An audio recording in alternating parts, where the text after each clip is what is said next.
Hello guys, magandang araw. So ngayon ang ipakita ko sa inyo ang aking tanim na mais. Kasi sample lang to na mais dito sa aking area mga ka-farm kung ito ba ay kasi bagong bukas pa lang ito na aking pinagtaniman. Kaya nag-try ako muna ng maliit kasi kapag diretso tayo ng pangmalakihan na area, siyempre hindi natin alam kung fit ba yung area sa mais. Kaya ito ay sample lang. So, ipakita ko sa inyo na ganito ng uh, sa aking maisan ngayon. Ganito na yung kaniyang stage. Nasa ano na siya, ano pa lang to, nasa reproductive stage na to. Reproductive stage. So, nagdala pa rin ako ng syempre, yung lagaraw. So, dito mga ka-farm, ipakita ko sa inyo na ang mais, ganyan na ang kanyang stage. Mayroon na siyang lumabas na tassel or tawag dyan. Ano bang tawag dyan sa Bisaya guys? Banay. Oh. Ang banay ay siya ang nagsilbi na siya mismo yung nagdala ng similya. Or ibig sabihin yung parang siya yung laki or male na flower. Tapos dito naman siya isasala sa babae. Ito naman yung babae, yung silk. Dito yung bawat katulad ng ganyan mga ka-farm diyan masasala kapag yung pollen ay madagdag sa baba kasi katulad sa ganito kung mahangin o di ba? Mahangin siya. So kapag ganyan ang sitwasyon, masasala ni yung mga pollen grain na nandito mga ka-farm. Masasala siya dito sa tinatawag na silk or yung buhok na ba. So kaya yung pamamaraan nila ay hindi diretso, hindi katulad sa ibang tanim na diretso na. Ito ay kailangan pa ng tassel.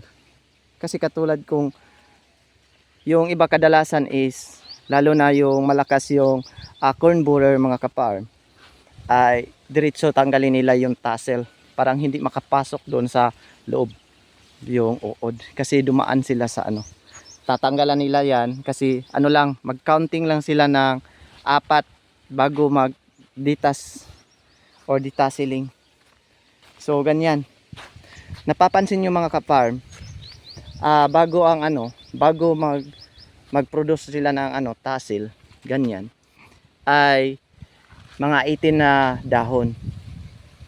Yan, hahanap tayo at magbilang tayo na kung ito ba ay sigurado na 17 to 18 na dahon, lumabas na itong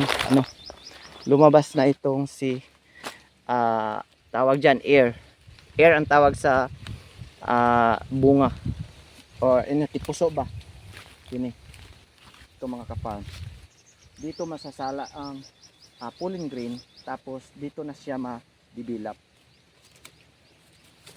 So dito ay bibilangin natin kung ilang dahon ba mga ka-farm. 1, 2, 3, 4, 5, 6, 16 na dahon lumabas na to mga ka-farm.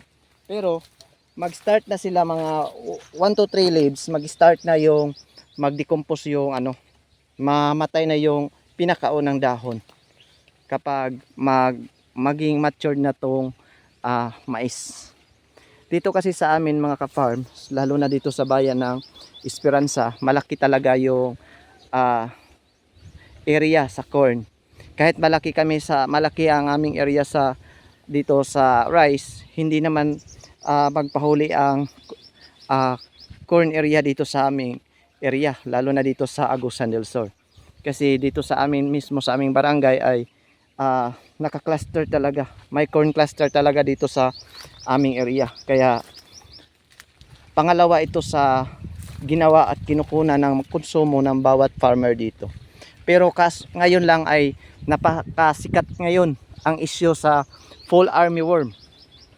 Yan. Kasi hindi napigilan ay yung fall armyworm, yung daming ano, daming napinsala sa corn, sa fall armyworm. So ito mga ka-farm, dito tayo.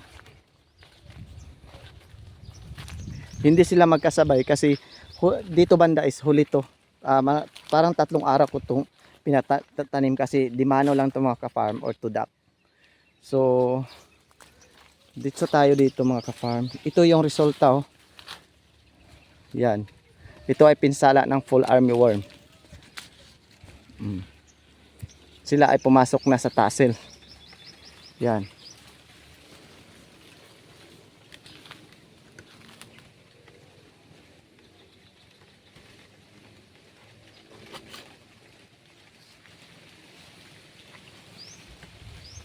Dito tayo mga ka-farm. Diba? Mas late yung development sa naapektuhan ng fall armyworm dito.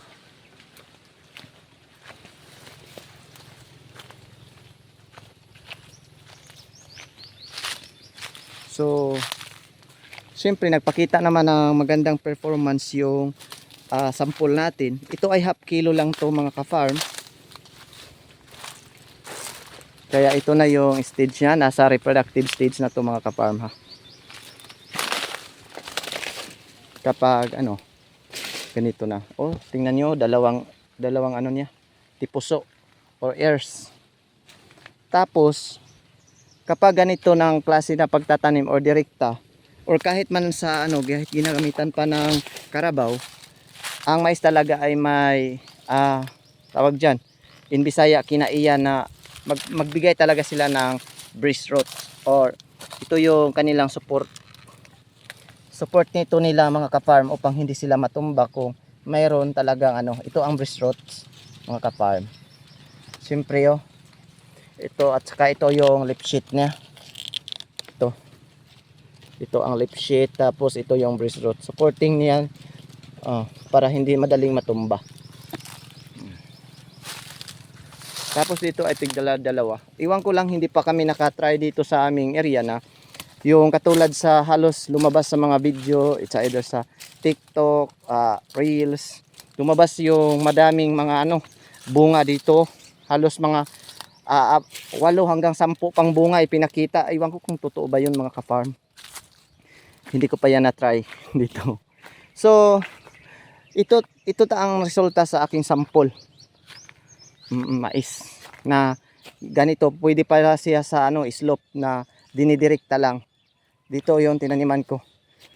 Yan, maliit pa lang yan mga ka-farm. Kasi ang sadya ko nito is para lang ako makapag in Bisaya anag ba, anag or ihaw sa ganitong klase kasi masarap to, tapos ilaga. Yun lang naman talaga ang purpose ko nito kasi half kilo lang to. Tapos maraming purpose talaga kasi sample to sa area kung kaya ba ito niya pabungahin, pero kaya naman. Nagbigay lang ako ng commercial fertilizer nito, ngunit hindi naman siya medyo may karamihan. May katamtaman lang ang dami, basta lang kang makaangat lang yung kanyang ano, hindi naman sa sobra. Kasi sa panahon ngayon mga ka-farm, hindi masyado kailangan magbigay tayo ng maraming abono dahil hindi naman makain lahat yan sa tanim. Hindi naman yan makain lahat yan sa ano, lupa. Kasi evaporate lang yan doon sa ano. Madala lang yan sa hangin. Useless lang yung gastos natin. Tapos, dahil nakita na natin atong ginawang sample na maganda pala. So dito is kung hanggang doon mga ka-farm is abot pa ito ng mga 75 or 3/4 hectare. Kaya siguro by next cropping magdagdag tayo. Hindi naman porkit damihan natin yung area or yung pagtatanim natin na mais, ngunit meron naman tayong tinatanim ng ibang commodity like kamote, munggo at iba pa na na mga tanim. Basta ang importante mga ka-farm, meron tayong ma-harvest pagdating sa, siyempre lalo na ngayon ay mataas ang init, mas mataas yung tagutom dito sa amin. Pero kung sa inyo is apektado kayo mga ka-farm sa yung tawag na El Nino, hindi talaga problema yan pag mayroon kayong ideya. Bawat farmer kailangang mayroong ideya talaga sa panahon ngayon. Katulad dito is palagi ko itong pinapakita sa inyo guys. Kasi bihira lang yung tao na hindi gumamit ng calamansi or limonsito. Siyempre, kung wala talaga kayong enough na area, so kailangang magtanim lang kayo sa bakuran nyo na sa kahit sa paso lang yan. Kung talaga, kung mga tarungan yun mo wala mo area. So kahit dalawang lang sa paso, siyempre makasave na kayo. Instead na bumili kayo, siyempre manguha na lang kayo sa bakuran nyo guys. Katulad nito, meron nang pwede na i-harvest. So yun lang ang pinaka-importante sa atin mga ka-farm, yung kugi ba in Bisaya, 'di ba? Hindi ibig sabihin na pinakita ko to ng hambog ko sa inyo guys. Wala, para nga dugang makita ninyo, ma-inspire pod mo ba bisag kay pangit yun yung pag-video na akong karon. Pero ang akong ipakita sa inyo is dili no need na nga dako kag area or haman ang dako nga area ug wala kay tanom. Like for example guys, na ako'y bagong tanom nga kamote nya kini naapog ko'y katong dito bagong tanom din diri na anay nagsugod og katay, so masustain. Na anak ko'y sige kog pangamuti na atong sa pikas area, so di ana po ni paaboto nato mga 2 months na lang pwede na ni siya muunod na ni ana kay nakakatay naman siya. Pag magbutang na siya bulak, magbulak na ni siya, di nana ni siya unod. So yung nanara guys, yung nanara. So ang kawayan kay mas di man siya ingon nga naghatag na sa ako og production. So papatayin natin yan guys, or tatanggalin natin yung dyan banda, tapos yung ititira natin yung doon, tapos dyan malagyan pa natin yan ng mga ibang tanim. Dito kulang pa to, kailangan pa to maraming panahon dito para mayroon tayo makitang compact na naman na na limonsito. Dito banda is medyo shaded siya sa kawayan, kaya ito tingnan nyo guys. So doon lang papunta doon ang maganda, ang maganda yung tubo sa mais. Kaya sa bawat area malalaman natin kung saan yung maganda yung tubo ng mais, tubo ng mga tanim, kung shaded ba siya. Yan maliliit yan kasi yung kawayan ay malakas kumain ng nutrients. So kapag tatanggalin din yan, bumalik naman din yung nutrients kasi yung mga dahon ng kawayan ay mataas din yan sa nitrogen. Bumalik lang din yan ang lupa kapag mamamatay na yung kawayan na yan. So yun lang mga ka-farm ang aking share about sa mais. So thank you so much for watching guys. Salamat sa inyong pagbisita, sa lahat na nag-play nito. Salamat.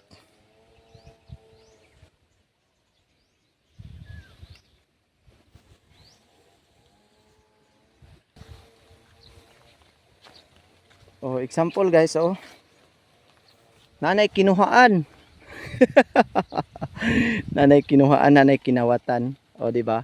Ilhan kayong kinuhaan guys. Pero ang importante, na-adjud to sila kuhaon. Di yun nato nakalikayan dili nato kalikayan nga walay makuha sa atong tanom. So siyempre nagkuha sila kudud kay nanginahanglan. So maana lang na, pero ang importante man god as respect pang god sa tag-iya, mananghid lang pud unta Pero ug nila pa tungod kay nangawat man lagi guys, kawat pa termino, so kawat di gyud naman ang hid. Waiting gahapon mi sa ulan guys, hangtod sa hangtod nagpaabot gihapon mi sa ulan kay grabe. Ang amo ang bagong tanom nga kamote, nabuhi na gyud siya. Buhi na siya. Pero kinahanglan pa gyud siya as og ulan. Tanan tanom nang kinahanglan og ulan. So diri atay 100 na ka bagong tanom nga kamote. 100 ka punuan. So kuan lang ni, dibano lang ni guys gamit ang bara or tara-tara. Dayon din ay simpre ako jud ning panghinambog sa inyo, tanom ni sa akong amigo nga retired agriculturist, iya hapon ni diri mo na iyang anhi-anhion diri so syempre dili gyud alkansi ang iyang pag-anhi, nagbuwak na ra ba di ay. Nagbuwak na siya guys, mungbin or munggo ni guys. Tapos dinhi nagtanom na pug ko ana. So dahil wala akong karabaw guys, ay siyempre dimano ko lang tong ginagawa gamit ang taratara or bara. Tanawan ninyo, malan to ditong mais sample, di ba? Di man ingon niya malnourished. So kaisa lang po na siya na isprehan og foliar ana. Din kini akong giingon sa inyo nga tamnanan siya mais. So daghan pa siya kanang angay na to nga bukaron or i-uproot or ibton or unsay tawag ana, tungod kay nahimo magudi siyang lubas ba or kakahuyan ana. So sayang atong ginabuhis, sayang atong sayang atong buhis kada tuig nga kanang way pus ang ato ang yuta walay production. So mao na nga himuan natong ideya, gawa nato ng paraan guys upang maging productive ang ating area. So ito marami pa tayong kailangang gagawin nito. So while waiting ato ni siyang butangan diri aga ato ning kanang basakon. So wala pa man daghan pa tag activity nga angay ni siya mabasak. So sa dili pa siya mabasak ato pa ni siyang tamnan og mga bisag unsa nga gulay, talong or mga panakot, atsal, sili ana. Daghan pa di angay. Ang ato lang ipaabot ang seeds or simpre una financial. So mao ni ako ang trabaho diri gahapon guys.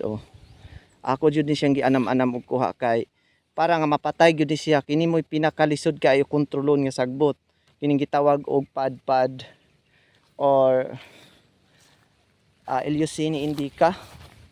So grabe ni siya guys, para nga kung padayon man gud siya nga matured, maghatag siya padayon og kanang similya kay nagsigi man siya og bunga.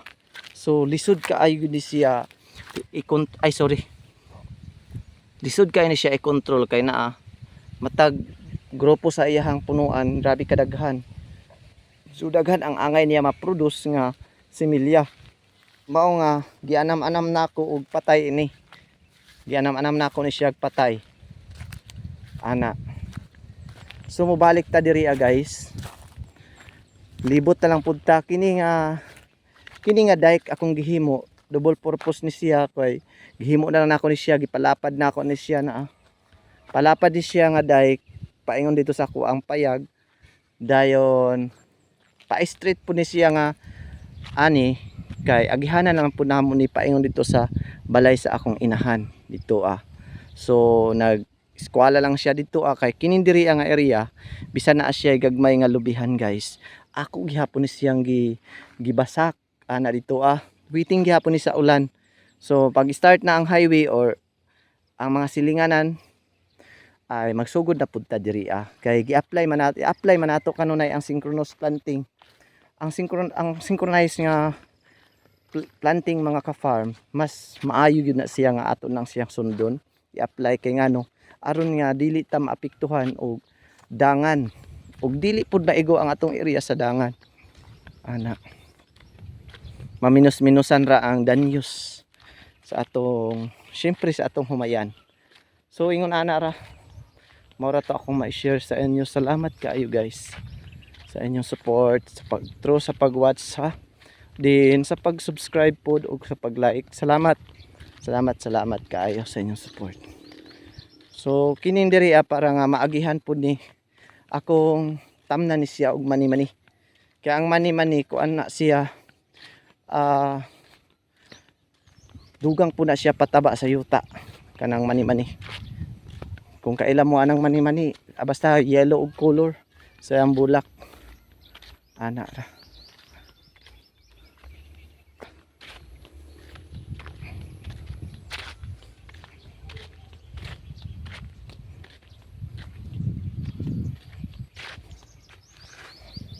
So sama ana, o di ba? Sige jud kog pakita ana jud. Kay grabe.